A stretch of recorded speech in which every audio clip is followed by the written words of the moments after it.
of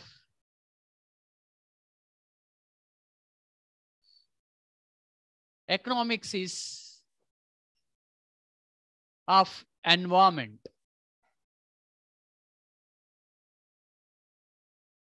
Among these two electives, anyone you can choose and you can write exam. I hope you already received the study material for your this elective subject. Now, let us have a detailed discussion on the topics which we have in this. Students, as you are aware, economic growth, economic development, sustainable development are differ from each other. But here some connectivity among these three concepts, that is economic growth, development, and sustainable development. As we learned in the lower classes, that increase in production or productivity is called economic growth, whereas economic development speaks or refers about technical, organizational, institutional changes along with increase in production is called economic development.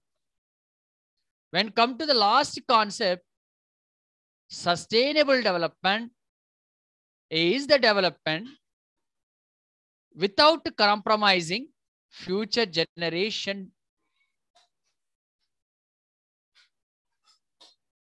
requirements. In other words, green GNP, gross national product without environmental crisis. That what we call it as a sustainable development. So one after the another, to reach the sustainable development, before that we are supposed to achieve economic development. To reach the economic development, we should start with economic growth. Then only the last one is possible. So then how to achieve economic growth? That is possible by increasing production, productivity in the various sectors: agriculture, industrial, and service sectors. Here, one thing is specific, that is economic growth or economic development or human development or human capital formation or standard of living or sustainable development. All these are depends on the supportive structure. I mean to say, this supportive structure, even though not contributing directly goods and services to the circular flow of income, but indirectly it helps to increase the goods and services in the circular flow of income. Then, what is this supportive structure? The supportive structure is not a sector like a primary sector or secondary sector or tertiary sector. It is helpful for all the sectors, that supportive structure. That is infrastructure. Without infrastructure, you cannot imagine any sectoral growth or development of any economy, either it is capitalist economy or socialist economy or even mixed economy. This infrastructure is required for developed countries, developing countries, even for the underdeveloped countries. Even which countries achieved so much of development to make acceleration of growth, this infrastructure is very, very important. As and when we listen the word of infrastructure, it will come into our mind is about transport, energy, communication, housing, health, education, sanitation. All these are not a part of primary sector or secondary sector, but these are come under infrastructure. So infrastructure is the supportive structure which helps in the acceleration of economic growth, which helps economic development of any country or to achieve the prosperities of the economy. This infrastructure can be classified into two. This infrastructure is classified into two. One is called economic infrastructure. Second one is called social infrastructure. Economic infrastructure directly reflect and shows the changes in the circular flow of income. Whereas social infrastructure, it cannot be reflected, but indirectly helps in the circular flow of income. If I give examples, it will get so much clarity on this. Example for in economic infrastructure, transport. In that transport, various transports are there. Road transport, water transport, air transport. Again, subdivisions are there. Even in the road transport, again, railways and roadways. Railways, again, we have a broad gauge, meter gauge, narrow gauge. When come to the roads, national highway, state highway, local roads, Kacha road, Tar road, like that. In the coming to the waterways, again subdivision, inland waterways and seaways. When come to the air transport, within the domestic territory or within the country or between the countries. Like these subdivisions are in the transport. Same way, in the economic infrastructure, you have another one, energy. That energy sources we know very well, my dear children. The primary sources of energy are conventional sources, non-conventional sources of energy. When come to the conventional sources, again subdivided into commercial and non-commercial. Commercial means petroleum, coal, come under commercial. Non-commercial means firewood,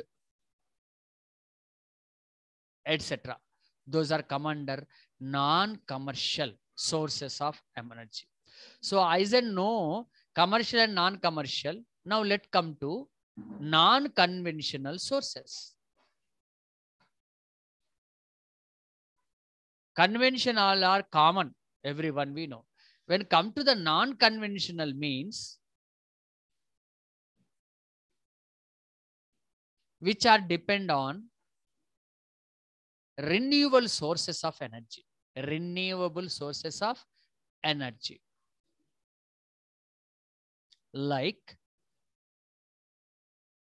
tidal energy, ocean currents, solar, photovoltaic, that is solar energy. All those are come under non-conventional sources of energy. So now, after knowing conventional, non-conventional, all these are primary sources. Actually, secondary source of energy is electricity. We know well that electricity also we have thermal, hydel, nuclear energies, isn't it? So when we go to the depth, we will come to know some more detail about that energy and all. Energy, transport, not only these two, even communication, maybe electronic or print. All these are come under communication only, na telephone, postal. All these are part of communication. It is also economic infrastructure. Likewise, in the economic infrastructure, you can take banking and insurance. So all these are part of economic infrastructure. Then come to the social infrastructure, which are not directly contributed to the national income or circular flow of income, but indirectly it will help. Those are example, health, education, sanitation,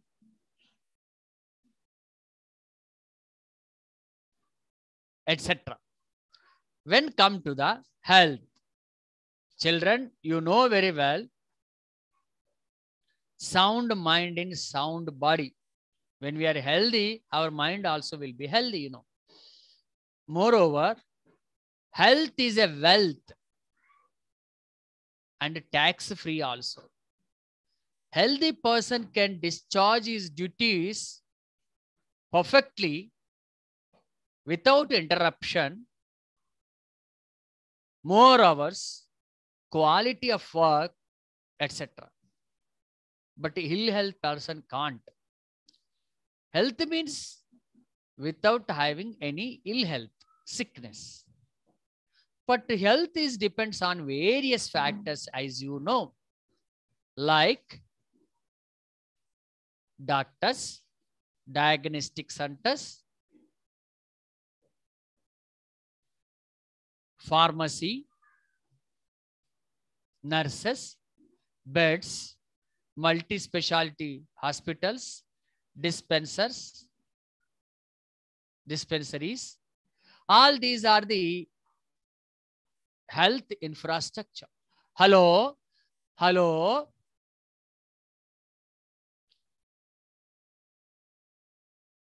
మళ్ళీ అట్లే వస్తుందిరా సాయి.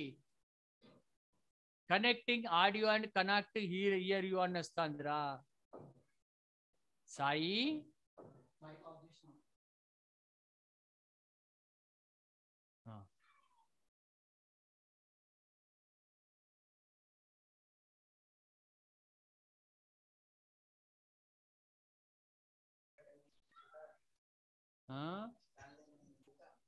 డాటానా? Hello?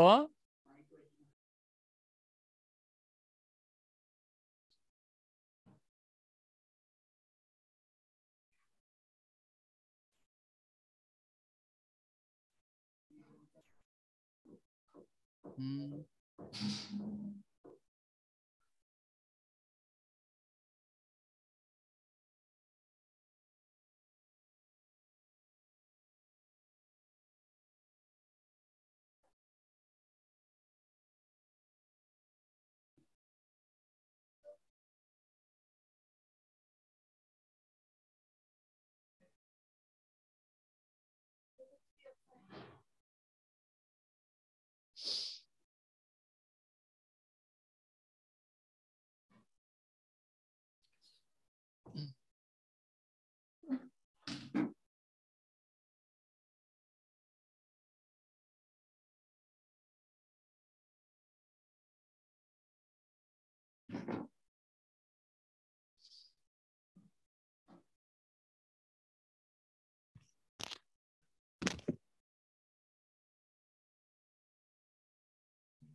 Sai ఒకసారి చూసుకోవా సాయి ఓ Sai Sai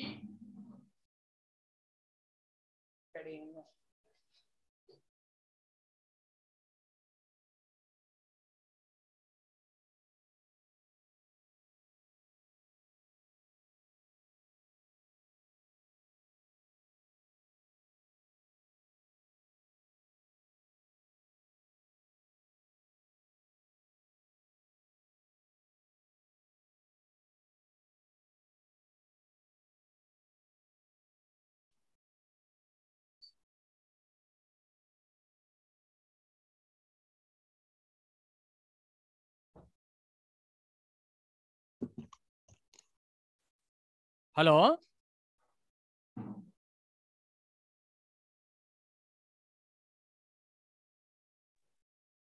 hello so social infrastructure, health, and another one is called education. Who are educated, really they are reborn, they got rebirth. Means isn't we taken birth, really we are raw.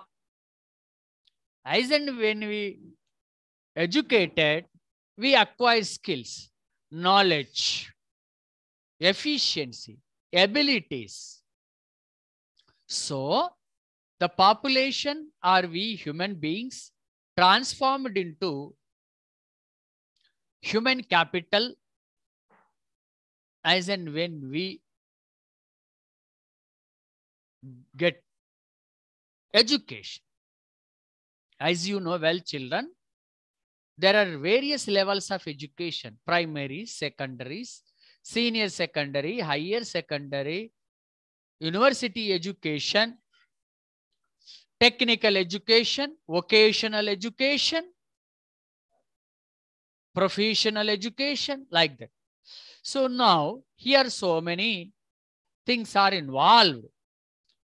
number of schools, teachers, what to say,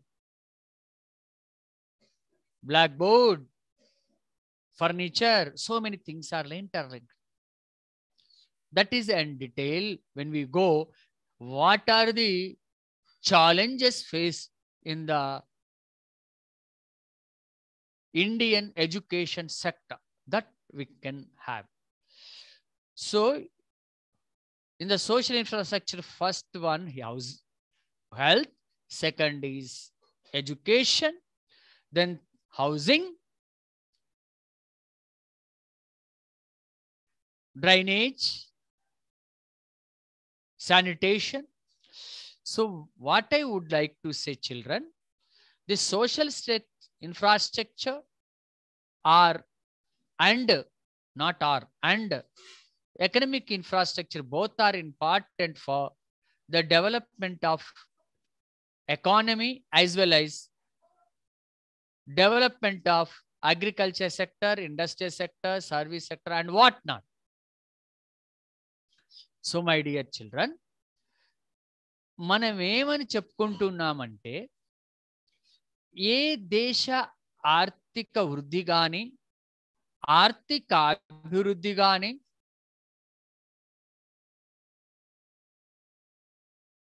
సంతులిత వృద్ధి కానీ, సమతుల్యమైన పర్యావరణంతో కూడిన అభివృద్ధి కానీ సాధించాలి అంటే, అది communist దేశమైన, పెట్టుబడి దేశమైన, మిశ్రమ ఆర్థిక వ్యవస్థను అనుసరిస్తున్న దేశమైన, ఆయా దేశాల్లో వ్యవసాయ, పరిశ్రమ మరియు సేవల రంగాల్లో ఉత్పాదకత పెరగాల్సి ఉంటుంది. అయితే ఆయా రంగాల్లో ఉత్పాదకత పెరగాలంటే దానికి తోడు మనం మరొక రంగమైన అదే ఇన్ఫ్రాస్ట్రక్చర్ అవసరం. ఇవి ప్రత్యక్షంగా జాతీయ ఆదాయంలో వస్తువుల, సేవల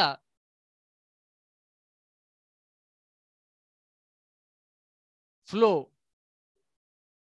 పెంచకపోయినప్పటికీ పరోక్షంగా జాతీయ ఆదాయాన్ని, తలసరి ఆదాయాన్ని, జీవన ప్రమాణాన్ని, వ్యవసాయ, పరిశ్రమ మరియు సేవల రంగాన్ని అభివృద్ధి చేయడానికి ఎంతో దోహదకారిగా ఉంటాయి. అంత ప్రాముఖ్యత చెందినటువంటి ఈ ఇన్ఫ్రాస్ట్రక్చర్ ని మనం 2 రకాలుగా వర్గీకరిస్తాం. ఒకటి ఎకనామిక్ ఇన్ఫ్రాస్ట్రక్చర్ అని, రెండవది సోషల్ ఇన్ఫ్రాస్ట్రక్చర్ అని.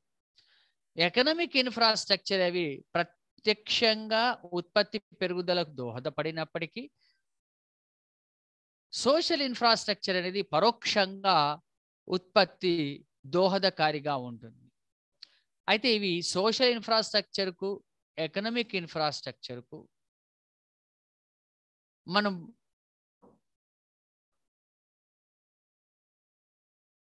భేదాన్ని తెలుసుకోవాలి అంటే ఫస్ట్ వాటికి సంబంధించిన రంగాలను పరిశీలించాలి.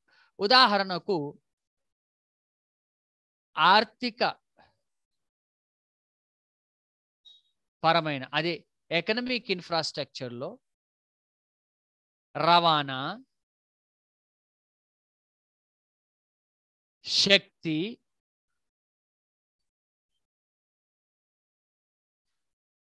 కమ్యూనికేషన్లు, బీమా, బ్యాంకింగ్లు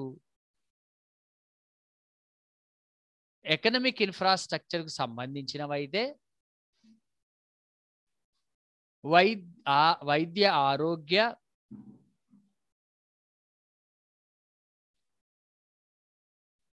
గృహ నిర్మాణానికి సంబంధించినవన్నీ మనం సోషల్ ఇన్ఫ్రాస్ట్రక్చర్గా చెప్తాం.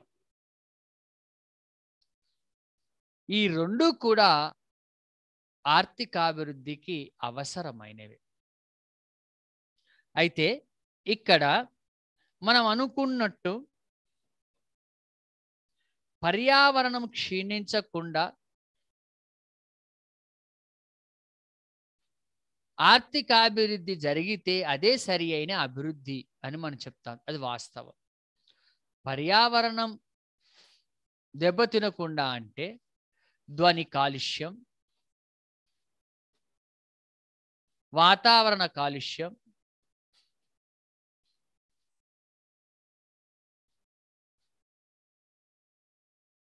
నీటి కాలుష్యం లాంటివి ఉండకుండా భవిష్యత్తు తరాలకు కూడా వనరులను మనం మిగిల్చగలిగితే అది సరి అయిన.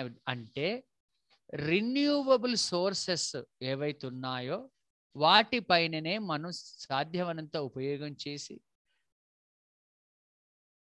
నాన్ రెన్యూవబుల్ ఏవైతే తిరిగి మనం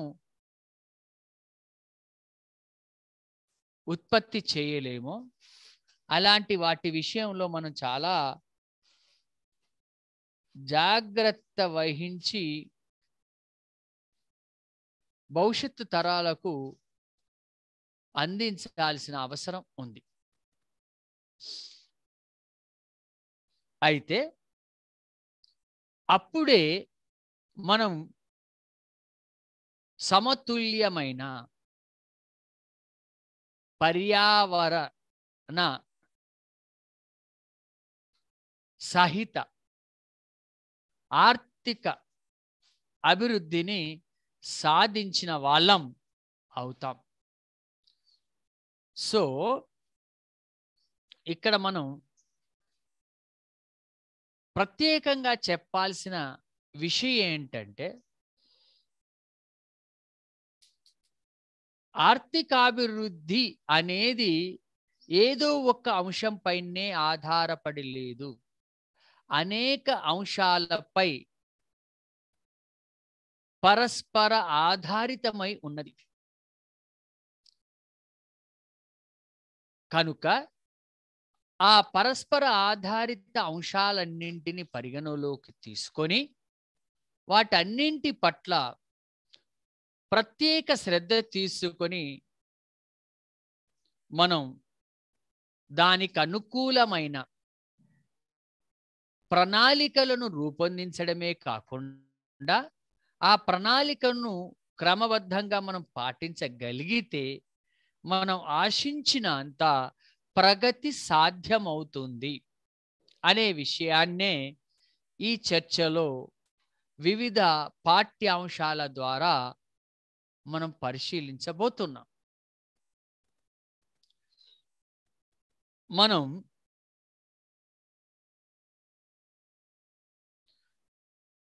దిగువ తరగతుల్లో సూక్ష్మ అర్థశాస్త్రం గురించి, స్థూల అర్థశాస్త్రం గురించి చర్చించిన తరువాత మన భారతదేశ ఆర్థిక వ్యవస్థల గురించి కూడా పరిశీలించాం. ఆ తరువాత అసలు ఆర్థికాభివృద్ధి అంటే ఏంది, ఆర్థిక వృద్ధి దేనిపైన ఆధారపడుతుంటుంది అని పరిశీలించే నిమిత్తమే ప్రత్యేకంగా మనకున్నటువంటి అంశమే economics of development and infrastructure. అందుకోసమే ప్రత్యేకంగా ఉన్న మరొక అంశం ఏంటంటే ఎకనామిక్స్ ఆఫ్ ఎన్విరాన్మెంట్, అంటే ఎన్విరాన్మెంట్కి సంబంధించిన అర్థశాస్త్రం, పర్యావరణ శాస్త్రం. మీకు ఆల్రెడీ కోర్ సబ్జెక్ట్ ఉంది, ఏది? Telangana economy. Indian economy, being a Indian we should learn, and now we should also know about Telangana economy. Being a resident or local of Telangana, we should know the Telugu economy. As a broad view, we should know about various concepts of development of our country. Before independence, how our economy was. At the time of independence, how economy was. After independence, especially during economic reforms, how much progress we could achieve during the 12 5-year plans. After removal of Planning Commission, which is replaced by Niti Aayog, what are the duties of the Niti Aayog and how this Niti Aayog is helping transforming India? I mean, how much it is better than the Planning Commission. These which we are having the detailed discussion in these subjects. Before independence, after independence, so much of difference we found because of plans, because of our strategy, because of our policies. Of course, our targets were not achieved, but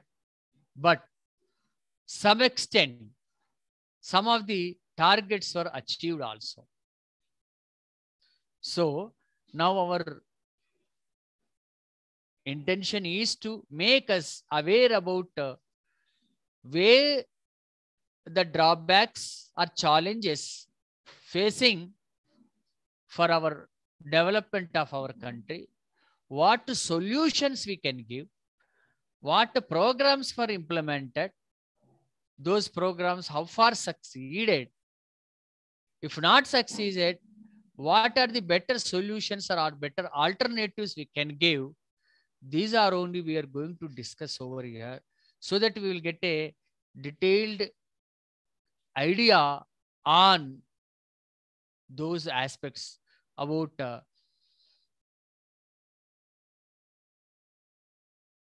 economics of Indian economic development